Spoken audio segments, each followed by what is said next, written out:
네, 하나님의 말씀 누가복음 17장 5절로 19절 말씀 124쪽입니다. 124쪽 누가복음 17장 5절 말씀. 사도들이 주께 여짜오되 우리에게 믿음을 더하소서 하니 주께서 이르시되 너희에게 겨자씨 하나일 만한 믿음이 있었더라면 이 뽕나무더러 뿌리가 뽑혀 바다에 심기어라 하였을 것이요 그것이 너희에게 순종하였으리라. 너희 중 누구에게 밭을 갈거나 양을 치거나 하는 종이 있어 밭에서 돌아오면 그들어 곧 와 앉아서 먹으라 말할 자가 있느냐? 도리어 그들어 내 먹을 것을 준비하고 띠를 띠고 내가 먹고 마시는 동안에 수종 들고 너는 그 후에 먹고 마시라 하지 않겠느냐? 명한 대로 하였다고 종에게 감사하겠느냐? 이와 같이 너희도 명령받은 것을 다 행한 후에 이르기를 우리는 무익한 종이라 우리가 해야 할 일을 한 것뿐이라 할지니라. 예수께서 예루살렘으로 가실 때에 사마리아와 갈릴리 사이로 지나가시다가 한 마을에 들어가시니 나병 환자 10명이 예수를 만나 멀리 서서 소리를 높여 이르되 예수 선생님이여 우리를 불쌍히 여기소서 하거늘 보시고 이르시되 가서 제사장들에게 너희 몸을 보이라 하셨더니 그들이 가다가 깨끗함을 받은지라. 그 중의 한 사람이 자기가 나은 것을 보고 큰 소리로 하나님께 영광을 돌리며 돌아와 예수의 발 아래에 엎드려 감사하니 그는 사마리아 사람이라. 예수께서 대답하여 이르시되 10사람이 다 깨끗함을 받지 아니하였느냐? 그 9은 어디 있느냐? 이 이방인 외에는 하나님께 영광을 돌리러 돌아온 자가 없느냐 하시고 그에게 이르시되 일어나가라 네 믿음이 너를 구원하였느니라 하시더라. 아멘. 오늘 본문은 누가복음 17장 5절로 19절 살아있는 믿음. 제목은 살아있는 믿음. 첫째, 믿음을 더하는 법. 첫째, 믿음을 더하는 법. 5절로 10절입니다. 두 번째, 10명의 나병 환자를 고치심. 10명의 나병 환자를 고치심. 11절로 19절. 네, 오늘 본문에는 두 가지 내용이 나와 있습니다. 한 가지는 그 겨자씨 하나일 만한 믿음이 있으면 뽕나무더러 뽑혀서 바다에 심기우라 해도 순종하게 된다는 것입니다. 두 번째로는 예수님께서 10 나병 환자를 고치셨는데 그 중에 한 사람, 사마리아 사람, 이방 사람이 참 예수님에게 감사하러 돌아와서 하나님께 영광 돌렸다. 그런 내용이 나와 있습니다. 이제 5절 말씀. 사도들이 주께 여짜오되 우리에게 믿음을 더하소서 하니. 네, 믿음을 더해달라고 했습니다. 믿음도 작은 믿음이 있고 큰 믿음이 있습니다. 그래서 예수님은 큰 믿음을 가진 사람들에게는 칭찬해 주셨죠. 그래서 여기 오늘 본문 끝에도 19절에 그에게 이르시되 일어나 가라 네 믿음이 너를 구원하였느니라. 또 마가복음 2장에 보면은 중풍병자 한 사람을 네 사람이 그 매트리스 채 이렇게 들어서 예수님의 집에 데리고 왔습니다. 그런데 그 사람들이 확 차가지고 예수님을 만날 수가 없는 거예요. 그래서 지붕을 뚫고 그 매트리스 채 중풍병자를 달아내린 거예요. 막 먼지가 나고 집안이 복잡하고 막 짜증이 날 터인데 예수님이 그랬습니다. 내 믿음이 크도다. 그러면서 상을 들고 걸어가라. 그 즉시로 믿고 상을 들고 침상을 들고 걸어가는 거예요. 그와 같이 그런 큰 믿음이 있고 작은 믿음이 있습니다. 그러면 어떻게 큰 믿음을 더할 수 있을까요? 순종해야 되겠죠. 순종하는 것이 큰 믿음이고 믿음은 들음에서 난다고 했습니다. 로마서 10장 17절에 믿음은 들음에서 납니다. 복음을 들으면 예수 믿는 믿음이 생기고 또 말씀을 자꾸 들으면 믿음이 생기는 것입니다. 그 말씀이 우리 심령 속에 역사해요. 말씀의 능력이 있습니다. 하나님 말씀은 운동력이 있어 그 심령의 관절과 골수를 찔러 쪼개기까지 한다고 히브리서 4장 12절에 말씀했죠. 그래서 말씀에 능력이 있는 거예요. 그래서 자꾸 말씀을 듣다 보면은 사람이 변화가 됩니다. 믿음이 점점 커지는 거예요. 그 나무도 자꾸 물을 주면은 점점 그 나무가 커지는 것처럼 우리의 믿음도 말씀을 자꾸 듣다 보면은 자기도 모르게 점점 믿음이 장성하게 되죠. 그래서 믿음이 큰 믿음이 있고 작은 믿음이 있습니다. 그리고 말씀을 듣고 이제 행해야 돼요. 그래서 야고보서 2장 26절에는요. 야고보서 2장 26절에는 행함이 없는 믿음은 죽은 믿음이다. 행함이 없는 믿음은 죽은 믿음. 그래서 이제 오늘 본문에 믿음을 가지고 뽕나무를 뽑으라 하면 뽑힌다는 거예요. 그게 역사입니다. 역사. 1. 역사가 일어나는 거예요. 그래서 믿음에는 역사. 그 데살로니가 교회 성도들이 믿음에는 역사가 있다고 그랬죠. 뭔가 변화의 역사, 행함의 역사, 이런 것이 일어나는 거예요. 그래서 이 점점 자라나는 거죠. 자, 그러면 여기서 이제 예를 들면은 6절 말씀 읽어보세요. 주께서 이르시되 너에게 겨자씨 하나일 만한 믿음이 있었더라면 이 뽕나무더러 뿌리가 뽑혀 바다에 심기어라 하였을 것이요 그것이 너에게 순종하였으리라. 네, 겨자씨 하나일 만한 믿음이, 이것은 외적으로는 작아 보여도 거기는 생명의 요소가 있습니다. 그래서 그것이 심기어지면은 싹이 나가지고 한 2m 자라나요. 겨자씨가 아주 작은 씨입니다. 뭐 가루처럼. 그 겨자씨보다 더 작은 것이 난초씨래요. 난초. 난초씨는 더 가루처럼. 근데 겨자씨도 아주 작습니다. 그것이 심기어지면은 사람 키만큼 이렇게 자라나요. 신기하다. 왜 그래요? 외적으로는 작아 보여도 거기는 생명의 요소가 들어있기 때문에 생명의 역사가 일어나는 거죠. 그러니까 외적으로 볼 때에는 이거 별거 없다. 그런데 그 사람이 믿음의 역사를 일으키는 것입니다. 오전 시간에도 사람들이 볼 때 그 바울은 외적으로 볼 때 그렇게 아주 외모가 훌륭한 출중한 사람이 아니래요. 그리고 지금 죄수의 모습으로 묶여 있습니다. 다른 죄수와 똑같이 묶여 있는 거예요. 다른 사람이 볼 때는 죄수로 보이는데 우리 하나님께서는 그 바울을 로마에 보내가지고 교회를 세우고 많은 사람을 구원하는 그런 역사 있는 사람으로 보시는 거죠. 그래서 룻 보세요. 이방 여자입니다. 남편도 잃어버렸습니다. 자식도 없습니다. 외적으로는 겨자씨와 같이 한심한 거예요. 그런데 그가 믿음을 쓰니까 시어머님을 따라 베들레헴에 와서 순종하고 그 부모 공경하고, 그러니까 예수님의 조상이 됐습니다.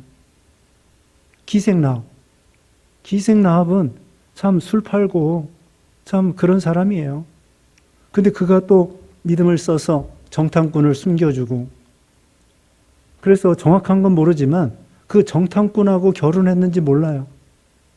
또는 정탐꾼의 친구하고 또는 친척하고 결혼했는지 몰라요. 정탐꾼의 이름은 나와 있지 않습니다. 근데 그 기생 라합의 남편 이름이 이제 여기 족보에 나와요. 예수님이 조상이 된 것입니다. 이와 같이 기생이었는데 외적으로는 겨자씨와 같아요. 남들이 볼 때는 이방 여자이고 기생이고, 그런데 정탐꾼을 숨겨주는 그런 믿음. 우리 하나님은 상천하지의 하나님이다.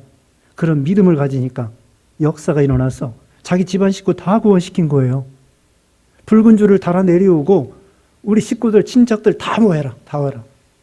하나님이 구원해 준다고 했다. 그 친척들이 막 다 와서 그 좁은 집안에 꽉 차가지고 그 사람들 구원한 거죠. 그게 역사예요, 역사. 믿음의 역사가 일어난 거죠. 그래서 이 겨자씨 하늘과 같이 외적으로 볼 때에는 저 사람 한심하다. 그런데 믿음을 가지고 사람들이 구원의 역사가 일어나는 거예요. 가정을 구원시키고, 이런 참 대단한 거죠. 그 다음에는 그 뽕나무더러 뿌리가 뽑혀 바다에 심겨라 해도 심겨진다는 거예요. 이 뽕나무는 아주 뿌리가 얼키설키 해가지고 뽑기가 정말 어렵다는 것입니다. 정말 나무 뽑기는 어려워요. 이 뿌리가 아주 그냥 얽히설키 있어가지고 뿌리 깊은 나무는 태풍이 와도 이것이 이제 뽑히지 않습니다. 물론 작은 바람에 뿌리가 깊지 아니하면 작은 바람도 이 바람에 의해서 넘어지지만 이 뽕나무는 아주 뿌리가 깊이 박혀서 뽑기가 어렵다는 거예요. 그런데 하나님의 말씀이 있으면 또 그것을 순종하면 뽕나무가 뽑혀서 바다에 심기라 하면은 심겨진다는 거예요. 또 이 산을 명하여 저 바다에 빠지라고 해도 빠진다는 거예요. 하나님 말씀이 있어야 됩니다. 오늘날도 하나님의 말씀이 있으면서 저 남한산성아, 하나님이 그러는 거야. 야, 너 저기 남한산성 앞에 가서 명령해라. 그럼 저 한강물에 빠지라고 해라. 하나님 말씀이 있으면은 그 앞에 가서 남한산성아 뽑혀서 저 한강물에 빠져라 그러면 빠지는 거야. 하나님이 말씀이 있으면, 그러나 말씀이 없으면 그 앞에 가서 말해도 소용없습니다. 그러니까 하나님 말씀이 있으면, 바울이 뭐라고 했습니까? 빌립보 4장 13절에 내게 능력 주시는 자 안에서 내가 모든 것을 할 수 있느니라. 내게 능력 주시면 그 조건이 있는 거예요. 하나님이 능력 안 주시면 나 할 수 없어요. 믿음 지킬 수 없어요. 뽕나무에게 아무리 명령해도 되지 않아요. 그러나 하나님의 말씀이 있고 하나님의 약속이 있으면 하나님이 나에게 능력 주시면 아무리 깊은 그 뽕나무도 뽑힐 수 있다는 거예요. 또 이 뽕나무는 우리 속에 있는 부패성을 가리켜요. 우리 속에 있는 아주 뿌리까지 깊이 박혀 있는 그 습관, 나쁜 습관.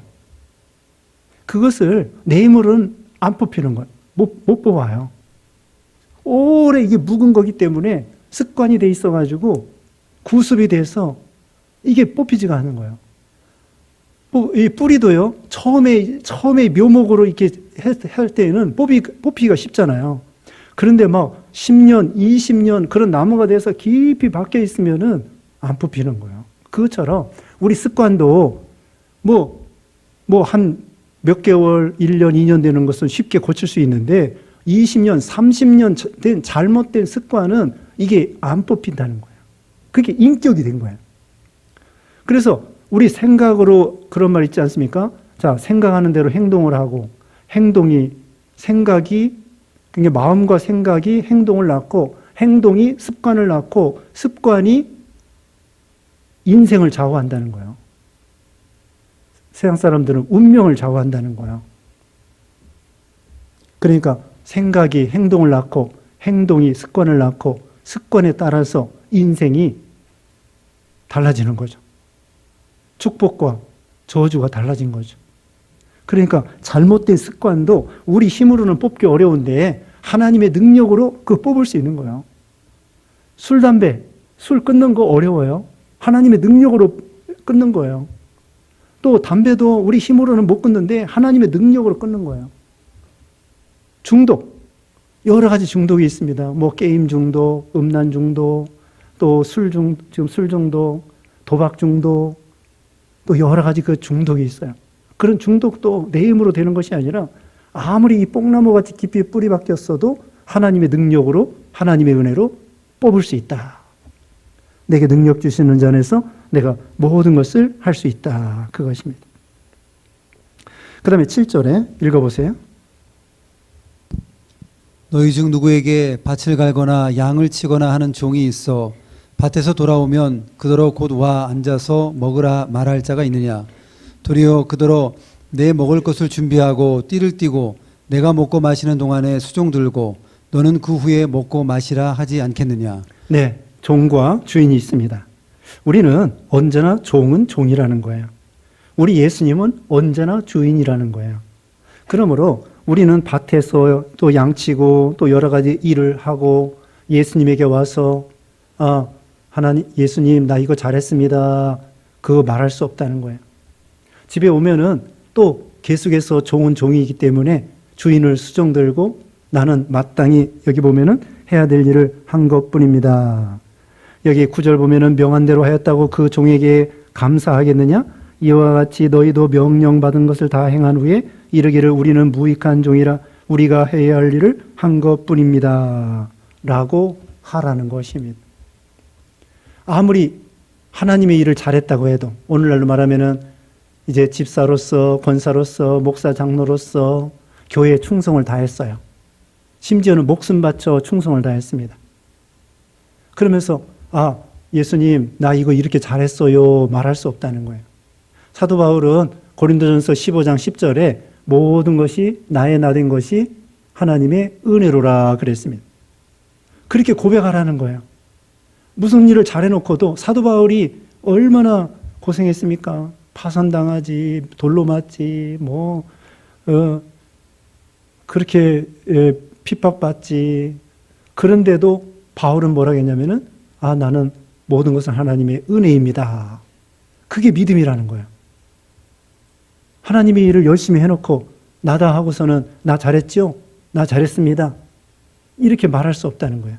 우리는 언제나 종은 종이고 죄인은 죄인이고 주님은 주님이시고 아무리 잘해도 하나님 앞에서는 무익한 종이라. 하나님의 은혜로 이마치 된 거지 하나님의 은혜가 아니면 전혀 우리는 못하는 거고 또 하나님의 은혜로 했어도 못한 것이 더 많다는 거예요. 실수한 것이 더 많고 미련한 것이 더 많고 되지 못한 것이 더 많고 내가 하나님 앞에 잘했다 말할 수 없다는 거죠. 그래서 모든 것은 하나님의 은혜인 줄 알고 하나님께만 영광을 돌리는 거예요. 계시록 4장 10절에는요. 면류관을 장로들이 하나님 앞에 벗어 던지는 거예요. 아니 우리 구원해 준 것도 감사한데 면류관까지 씌워주시네요. 그러면서 하나님 앞에 영광을 돌리는 거예요. 근데 하나님께서는 너희들 이렇게 순교당하느라고 충성하느라고 고생했구나 하고서는 또 면류관을 씌워주는 거예요. 또 하나님께 돌려드리고 하나님은 또 씌워주고 그게 바른 정신입니다. 무슨 일을 잘해놓고 내가 잘했습니다. 그게 아니라 하나님의 은혜로 이만치 된 겁니다. 하나님의 은혜가 아니면 전혀 우리는 무익한 종입니다. 또 잘한 것도 하나님의 은혜로 된 것이 잘했다고 할지라도 실수가 더 많다고 생각해야 됩니다. 미련하고 부족한 것이 더 많다고 생각해야 됩니다. 그게 종의 정신이죠. 그러면서 계속 예수님을 수종들고 하나님께 영광을 돌리고 그 다음에 8절 끝에는 너는 그 후에 먹고 마시라 하지 않겠느냐. 나중에 하나님께서 또 상급을 주신다는 거예요. 우리가 수고하면은 예수님을 대접하면은 하나님께서 우리에게 잘했다 하고 칭찬을 해 주신다는 거예요. 9절에 명한 대로 하였다고 종에게 감사하겠느냐. 그 다음에 10절에 이와 같이 너희도 명령을 받은 것 다 행한 후에 이르기를 우리는 무익한 종이라. 우리가 해야 할 일을 한 것뿐입니다. 디모데전서 1장 15절에는 사도 바울이 자기는 죄인 중에 괴수라고 했습니다. 보행자요, 핍박자요, 회방자이었기 때문에 나는 죄인 중에 괴수입니다. 그렇게 고백했죠. 그래서 우리는 무슨 일을 잘해놓고도 하나님의 은혜인 줄 알고 하나님께만 영광을 돌려야 된다. 그 다음에 11절 읽어주세요. 예수께서 예루살렘으로 가실 때에 사마리아와 갈릴리 사이로 지나가시다가 한 마을에 들어가시니 나병 환자 10명이 예수를 만나 멀리 서서 소리를 높여 이르되 예수 선생님이여 우리를 불쌍히 여기소서 하거늘. 네. 그 다음에 10 나병 환자가 마을 밖에서 이렇게 있었습니다. 옛날에는 이 나병 환자는 집안에서 살 수 없이 지금도 구별된 데서 살잖아요. 그것처럼 이 나병 환자들이 그 동구 밖에서 굴에서나 거기서 살면서 식구들이 뭐 빵이나 배달해 주면은 그걸로 연명하면서 사는 거예요. 구걸도 제대로 못 합니다.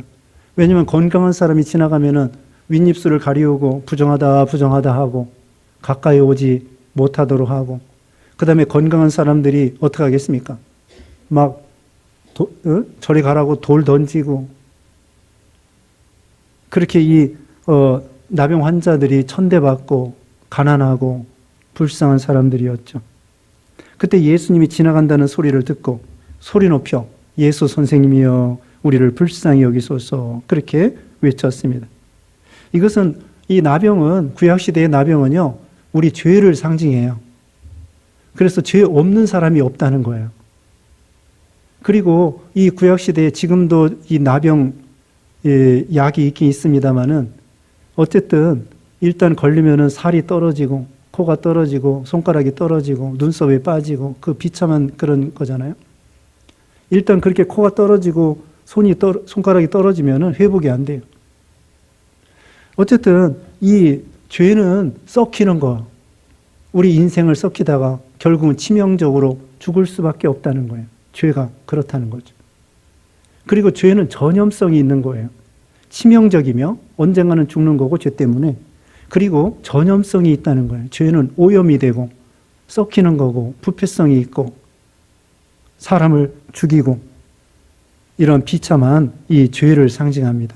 그런데 이 나병을 고칠 수 있는 그 당시에 약이 없어요. 약이 없습니다. 그 나병 치료해주는 의사 말을 들어보니까 이 나병균이요, 되게 그 약한 균이라고 합니다. 그래서 공기 중에 잠깐만 노출돼도 나병이 죽어버린대요. 그러니까 쉽게 전염 안 된대요, 이게. 악수해도 하여튼 쉽게 전염이 안 된답니다. 전염되긴 되지만 쉽게 되는 것이 아니래. 왜냐하면 이 나병균이 약해서 공기 중에 노출되면 바로 죽어버린대요. 그래서 어쨌든 약이 그 당시에 없고 이것은 죄를 상징하는데 죄의 문제는 예수님밖에는 해결해 줄 수가 없다는 거죠. 그래서 예수님은 이 사람들에게 제사장들에게 너희 몸을 보여라. 이 구약시대의 성경에 의하면요, 레위기 14장 23절에 의하면은 이 나병에 걸렸을 때 제사장에게 보이는 거예요. 일주일 있다가 보이고 또 일주일 있다가 보이고 나았나 안 나았나 제사장에게 보여서 이제 판결을 받습니다. 그래서 이때의 제사장들에게 보이라고 하는 것은 예수님이 고쳐주었으니까 나을 줄 믿고 가는 거예요. 그래서 이 사람들이 나을 줄 믿고 가다가 10사람이 다 깨끗함을 받았습니다. 10사람이 다 구원을 받은 거예요. 죄사함 받은 거예요. 왜? 예수님이 고쳐줄 줄 믿고 나갔으니까. 예수님이 구주인 것을 믿고 여기 예수 선생님이여 우리를 불쌍히 여기소서, 예수를 믿는 믿음을 갖고 또 예수님이 나병을 고쳐줄 줄 믿고 제사장에게 보이러 갔기 때문에 10사람이 다 믿음으로 구원받았습니다. 그런데 한 사람만 감사하러 왔다는 거예요. 이것이 바로 큰 믿음을 가리키는 것입니다. 아까 서두에 5절에 우리에게 믿음을 더하소서 그렇게 말씀했잖아요. 그러니까 믿긴 믿는데 9사람은 작은 믿음이고 10번째 이 사마리아 사람은 큰 믿음을 가진 거예요. 큰 믿음. 감사하는 믿음. 이 한 사람만 감사하러 왔습니다. 그리고 나머지는 유대인들이에요. 9사람은 유대인이에요. 유대인은 예수님에게 고마운 줄을 몰라요. 이 사람들이 믿긴 믿었습니다. 근데 보통 유대인들이 예수님을 시기하고 죽이려고 하고, 근데 오히려 이방 사람인 사마리아 사람이 예수님에게 감사하러 왔습니다. 이 사람은 조금만 받은 은혜도 감지덕지 하는 거예요. 유대인들은 조상적부터 하나님 말씀을 잘 배우고 그리고 하나님의 은혜를 많이 받았기 때문에 그 하나님의 은혜에 대해서 웬만한 거 가지고는 감사할 줄을 모르는 거죠. 요즘 아이들이 감사할 줄을 모르는 거예요. 옛날에는 뭐 먹을 것도 명절 때나, 그래서 아이들이 추석이나 설날이나 기다려지는 거예요. 설날 되면은 뭐래도 옷이라도 신발이라도 새거 사주지 않겠나. 먹는 것도 저기 명절 때나 고기 좀 먹을 수 있도록. 그 다음에는 맨날 야채만 먹는 거예요, 시골에서. 먹는 것도 변변치 못하고. 근데 요즘 애들은 뭐예요? 교회에서도 웬만큼 잘해주지 아니하면은 시시하게 생각합니다. 그와 같이 요즘에 아이들이 비싼 거 사주지 아니하면은 오히려 불평하고 원망하고. 근데 옛날에 가난할 때에는 그 아이들이 조금만 선물만 해도 너무나 감지덕지하는 그런 시대가 있었죠. 여기 유대인은 고맙긴 고맙지만은 그렇게 크게 감사하지를 못한 거죠. 그리고 이 사람들은 빨리 집에 가서 자기 고침받은 거 자랑하려고 하는 거예요. 물론 말로는 예수님이 고쳐줬다 하고 자랑하겠죠. 그러나 실제로는 자기가 고침받은 거 자랑스럽게 생각하고 또 빨리 식구들을 만나고 빨리 참 건전하게 가정생활하고 직장도 다니고 돈도 벌고 그런 욕망에 의해서 예수님에게 감사도 하지 못하고 그냥 가버린 거예요. 근데 예수님에게 감사하러 갈 때 이 사마리아 사람이 무슨 돈 가지고 간 거 아닙니다. 예수님이 돈 바라보고 이 사람들을 고쳐준 것도 아니에요. 아니 평생 나병 환자로서 거지 노릇했는데 돈이 어디 있어요. 그냥 예수님에게 경배해서 진심을 다해가지고 예수님 감사합니다. 그때 우리 예수님이 이걸 기뻐하시는 거죠. 예수님께서 과부 엽전 2푼을 칭찬해 주신 것처럼 예수님은 이 작은 그 선물, 뭐 선물도 없죠. 그냥 마음, 그의 진심을 담아서 예수님에게 경배하는 그 믿음, 이것을 귀중하게 좋게 생각하신 것이죠. 또 이 9사람은 집으로 가더라도 예수님에게 경배하고 감사해도 늦지 않아요. 뭐 하루가 걸리겠습니까? 이틀이 걸리겠습니까? 그냥 몇 시간인데 몇 시간 늦어져도 되는데 그걸 참지 못하고 빨리 집에 가서 자기 자랑하려고 그렇게 해서 집으로 돌아가고 말았습니다. 근데 이 사람은 예수님에게 감사해서 더 큰 은혜를 받은 거예요. 여기 17절 말씀 읽어보세요. 예수께서 대답하여 이르시되 10사람이 다 깨끗함을 받지 아니하였느냐? 그 9은 어디 있느냐? 이 이방인 외에 하나님께 영광을 돌리러 돌아온 자가 없느냐 하시고. 네, 10사람이 다 깨끗함을 받지 않았느냐? 그런데 구원의 은혜에 대해서 이 나병에서 고침받았을 때 얼마나 감사하겠습니까? 생각을 해보면은 천대받고 가난하고 멸시받고 또 나중에는 다른 사람보다 빨리 죽고 가정을 떠나서 이렇게 참 비참하게 외롭게 사는 이 사람들, 바로 죄가 이렇게 우리를 만드는 거예요. 죄가 우리를 괴롭게 만들고 슬프게 만들고 또 외롭게 만들고 또 결국은 멸망하게 되고, 그런데 우리 예수님께서 우리를 이 죄사함 받게 해주신 거, 구원해 주신 거, 이게 너무나 감사한 거죠. 그래서 돌아와 예수님에게 경배하고 하나님께 영광을 돌렸고 우리 예수님이 그 사람의 믿음을 칭찬해 주신 것입니다. 19절에 그에게 이르시되 일어나 가라, 내 믿음이 너를 구원하였느니라. 감사하는 믿음이 너를 구원하였느니라. 이 9사람도 구원받긴 받았지만은 이것은 좋은 믿음, 큰 믿음, 감사하는 믿음, 이런 믿음이 됐다는 거예요. 감사하면 감사를 낳습니다. 작은 것에 감사하면은 큰 것을 하나님이 주시는 거예요. 스펄전 목사님은 그렇게 말했다고 합니다. 별빛을 감사하면 달빛을 주고, 달빛에 감사하면 햇빛을 주고, 햇빛에 감사하면 햇빛보다 더 밝은 영원한 천국을 하나님이 주실 것이다. 작은 일에 감사하면 큰 것에 감사할 제목이 생기도록 하나님이 해주시는 거예요.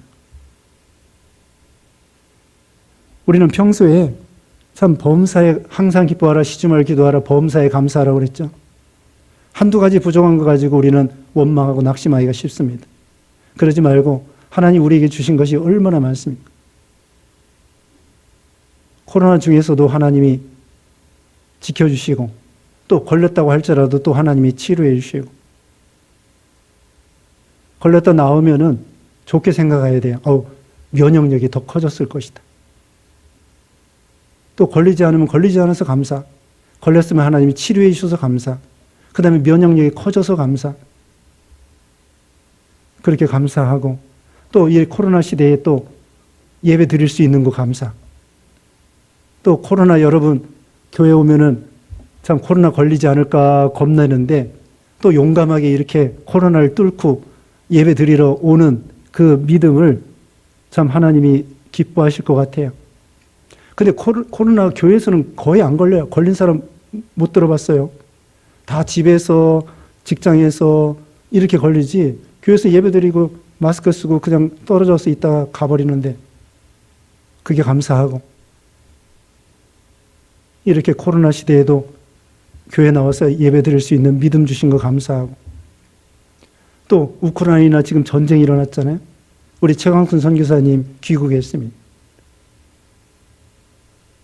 그래서 참 얼마나 그 비참해요. 국가가 힘이 없으면은 얼마나 비참합니까? 우리나라도 일제시대 때 힘이 없어가지고 열강의 나라들 중간에서 우리나라가 얼마나 비참하게 살았습니까?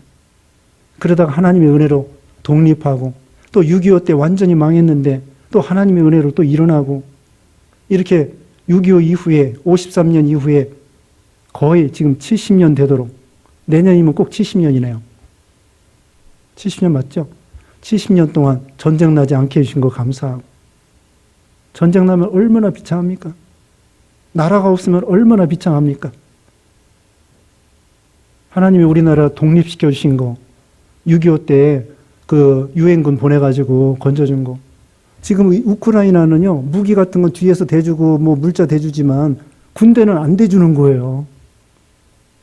왜냐면 군대 대줬다가 러시아하고 완전히 3차 세계대전 일어날까 봐 군대를 못 보내는 거예요.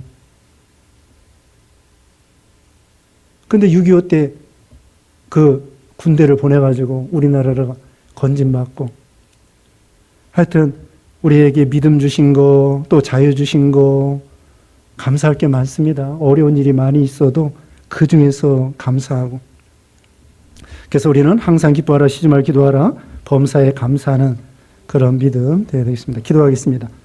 거룩하신 하나님 감사합니다. 우리를 구원하시고 또 복 주시고 신앙의 자유를 주시고 또 여러 가지 코로나 시대의 어려운 가운데에서도 주님이 함께해 주시고 하나님 아버지 우리 코로나에서 지켜주시고 또 걸린 사람들 치료해 주시고 하나님이 강건하도록 복을 주시며 이럴 때에도 경제적으로 어려움 당하지 않도록 하나님이 지켜주시고 또 선교사님들 하나님이 지켜주시고 인도해 주시며 한 주간 동안에도 주님이 역사하여 주시옵소서.